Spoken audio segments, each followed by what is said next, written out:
All right. It's another Tuesday. It is currently 5:39, and welcome to another episode of Tuesdays with Audie, and I'm your host, Audie. So, it's the fifth episode. I think every time I come to record an episode, I always start off in terms of before the cameras turn on.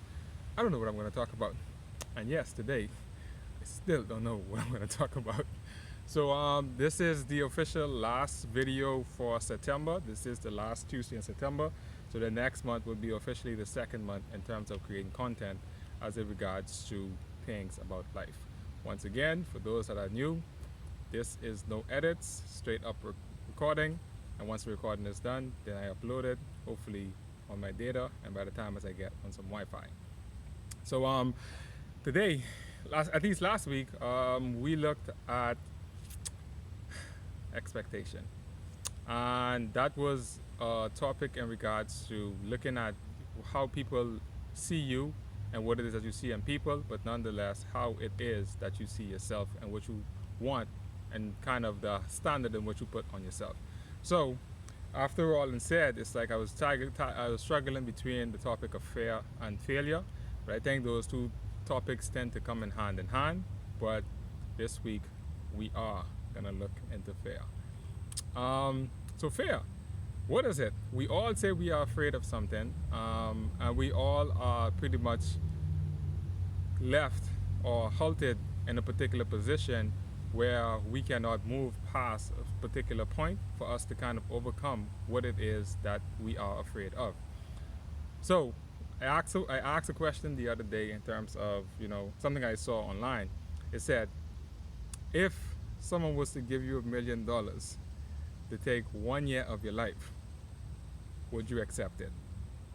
Now, to most people, this is a very standard question, because in terms of our financial situation, this will definitely help us in terms of where we are at the current time and make our lives a whole lot easier in regards to what that $1 million can do. But before you jump in saying yes, you will accept it, what if you only had 1 year left to live and you knew you only had 1 year left to live? Would you take that $1 million and give up that 1 year and just said that you had $1 million but not necessarily enjoy it? In terms of what it is that you currently do today, $1 million may be a very large sum in comparison to what it is that you earn on a yearly basis. So that may be one of the options that you may consider. So whether we look at this particular situation, the option that we tend to choose in terms of if it's yes or no, there is always a reason behind what it is we accept. Now, if you have 1 year to live, then definitely the circumstances definitely mean something different to that person in terms of a year of their life traded for $1 million. So in regards to fear, I think fear is one of those key concepts that every day we battle with. And in my personal journey, where I've came from and where I am, I had to overcome a lot of fears. So there was the fear of pretty much speaking to strangers. I was always a shy kid, and I never walked up to anybody in terms of having a conversation. And whenever someone would walk up to me, it's like my whole entire body would start trembling in terms of having a conversation. So that is one fear I had to overcome. So whether it be in regards to facing an adversity, for example, speaking to an authority in terms of someone at work, speaking to a friend, or, making a presentation, or even public speaking. Oh my gosh, public speaking. Public speaking for me was one of the most fearful things I ever had to do in my life. I did it about once or twice, maybe 3 times the most, but every single time I had to speak in public, I never could have actually calmed my nerves down in order for me to say what was on my mind, or for me to actually follow through with the script that I had already created to kind of communicate the ideas that I had to the audience. So that is one big fear. So in terms of the fear of death, I think we all have that particular aspect of it, that we all fear death. We all have experienced it in some way or another, whether it's a family member, friends, an animal that you loved dying, or you just pretty much seeing it on your favorite shows or hearing it on the news. We all have pretty much seen or heard of that particular aspect. And I think in terms of us, in terms of being human beings, it's like we kind of see death as the end in terms of what it is we have access to in life. So yes, it is fearful. It is the most scariest thing ever. But for me personally, I feel as though I have come into light in terms of that particular fear, whether it was when I was a child in terms of certain situations that happened that kind of left me on the brink of pretty much dying. So in terms of being afraid of death, it's still that fear in terms of knowing that everything is pretty much over and everybody that you loved and knew may likely not be there anymore. And especially if you are from the picture, then your family members and your friends and all your loved ones are gonna miss having you around for them to enjoy what it is that you brought to the table. So it's a lot of fears. But the greatest fear I had, I wouldn't say the greatest, one of the fears I had was in terms of, heights. And I think about 2 years or 3 years ago, can't remember the timeline, a friend of mine was having a birthday, and they said that they was gonna celebrate their birthday, and they was gonna skydive. At first I was like, okay, well, I'm gonna attend, and I'm gonna be there. I'm gonna enjoy. I'm gonna clap you guys on. I'm gonna say, hoorah! Go ahead and do it. Conquer your fears and everything else. But the day leading up to the event, I said, you know what? When is the last time I'm actually gonna get a chance for me to actually face this fear? And so I was like, you know what? I'm gonna do it. And I tell you, no lie, I think Will Smith had a video in regards to him talking about the experience that he had in terms of skydiving. And I would say it's like like he said on his video, it's like there is so much beauty on the other side of fear. I'm not speaking in regards to death because we definitely don't know how that one ends, but the fears that that you can conquer during this lifetime, there are so much more beautiful, more beautiful scenery on the other side of fear that we tend to kind of limit ourselves away from that beauty and experiencing that overall enjoyment of something that we want because of this one particular thing that is hindering us from getting to where we want. So skydiving, we're getting the plane shaking, time for me to jump off. And I was like, oh my gosh, it's like, I'm really gonna do this. But when we jumped off and we went in, it's like everything just was shaking. It's like, oh my gosh, chest tightening. It's like, I'm really falling. It's like, I'm gonna hit the ground. But it's like, my eyes was closed the entire time. But the moment I realized that I was falling and I opened my eyes and saw what was visible to me from up there, I was like, oh my gosh, this is so beautiful. And that free fall, that feeling of just free falling and being able to kind of enjoy the views that you probably would never be able to in a lifetime, that was remarkable.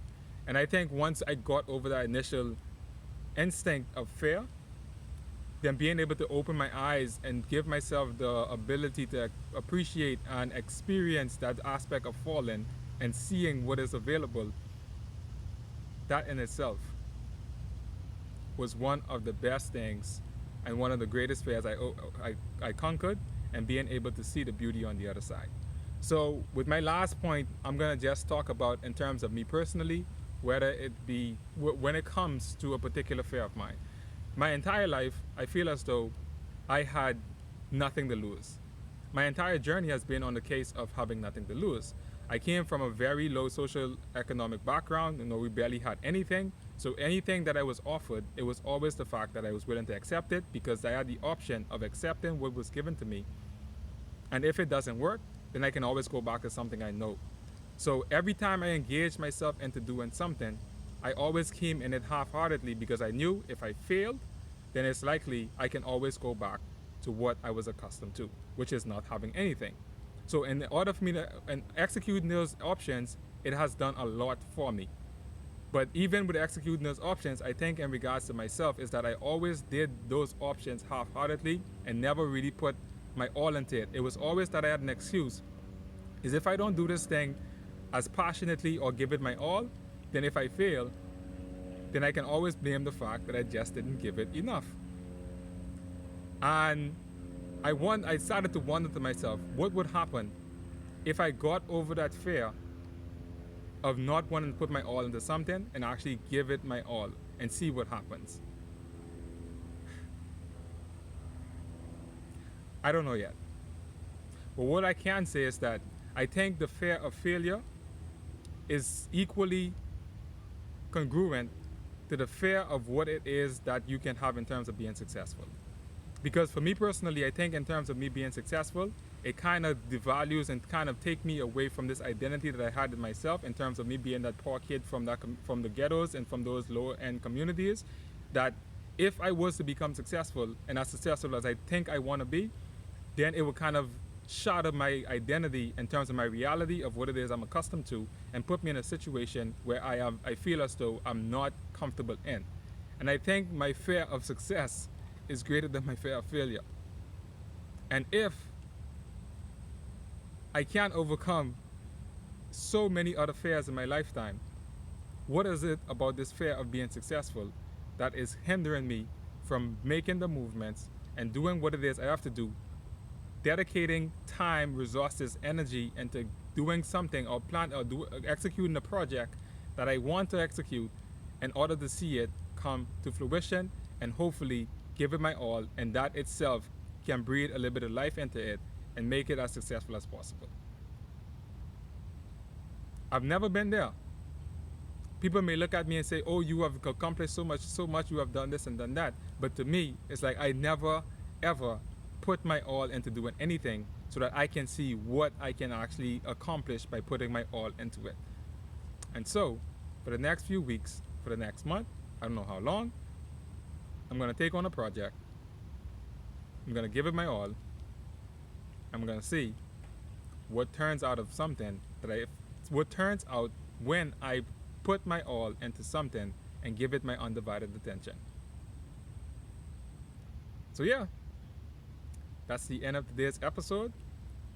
Today's episode was fear, and we all have some form of fear that we face, whether it be family, whether it be on our work environment, jobs, in the community, COVID, the uncertainty and everything else that is happening at this time. We all are in some form of panic and some pressure of fear, which is making us anxious and very unsettled. I'm not going to say I'm not going to let fear hinder me from doing anything, because it's always going to be there. Fear is my best friend. It helps to protect me, and it also drives me forward in terms of accomplishing certain things. But today, I think this is my chance for me to bet on myself and see what it is I'm capable of doing with a little bit of fear and just embracing it and doing as much as I can with it for me to accomplish something. So with that said, it's another end of another episode of Tuesdays with Audie. As usual, I'll see you guys next week Tuesday with another episode. I don't know what the topic is going to be, but until the next one, thank you for everybody. Thank you to everyone who have subscribed, liked, commented, and shared the content, and continue to do so.